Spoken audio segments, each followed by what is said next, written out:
Ki qaldı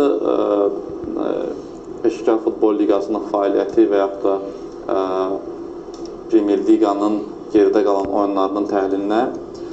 Düşünürəm ki, hər il olduğu kimi bu il də müvafiq addımlar atıldı, müvafiq yeniliklər baş tutdu. Artıq çempionatımızda maraqlı idman mübarizəsi şəraitinə keçən çox sayda oyunları görürük. Bu da sırf idman prinsiplərinin qorunması ilə əlaqədar olan bir şeydir. Düşünürəm ki, birinci liqanın qalibinin Premyer Liqaya yüksəlməsi, Premyer Liqa sonuncusunun birinci liqaya yuvarlanması, eyni zamanda eyni ardıcıllığın digər liqalar üzrə tənzimlənməsi məhz futbola, mübarizəyə olan marağı artırıbdır. Bugün həm Premyer Liqada indidən deməyimiz bəlkə də düz olmaz, qalmaq uğrunda, eyni zamanda çempionluq medallar uğrunda, ümumiyyətlə birinci beşlik uğrunda gərgin mübarizə gedir. Eyni mənzərə birinci və ikinci liqaya da şamil olunur. Artıq orada da biz gərginliyin artdığının şahidi oluruq. Dediyiniz kimi dekabr ayında,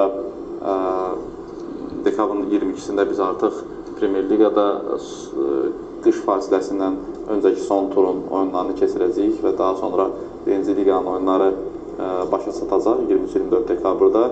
24 dekabrda ölkədə belə deyək, birinci liqanı daxil etsək, qış fasiləsi yaranır. Daha sonra 17 yanvar etibarilə biz geri dönürük. Bəzən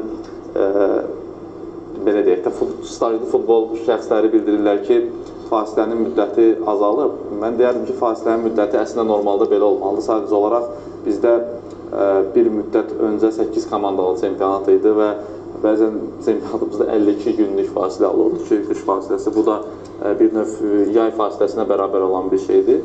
Amma bugün 10 komandalı, 4 dövrəli, 36 turdan ibarət çempionat var. Eyni zamanda kubok oyunlarını nəzərə almalıyıq və digər tərəfdən bildiyiniz kimi Çempionlar Liqasının, Avropa Liqasının, Konferans Liqanın sistemində dəyişikliklər olub. Artıq əvvəl qrup mərhələsində biz Çempionlar Liqası və Avropa Liqasından söhbət gedir. 6 turun oyunlarını izlədikdə liqa mərhələsində artıq bu oyunların 8 turdan ibarətdir və bununla əlaqədar bilirsiniz ki, Qarabağ klubu ölkəmizi Avropa Liqasının liqa mərhələsində təmsil edir. Onlar çempionatda müvafiq oyunlar keçirməlidirlər ki, və yaxud da bir neçə oyun keçirməlidir ki, liqa mərhələsində də növbəti oyuna hazır çıxsınlar.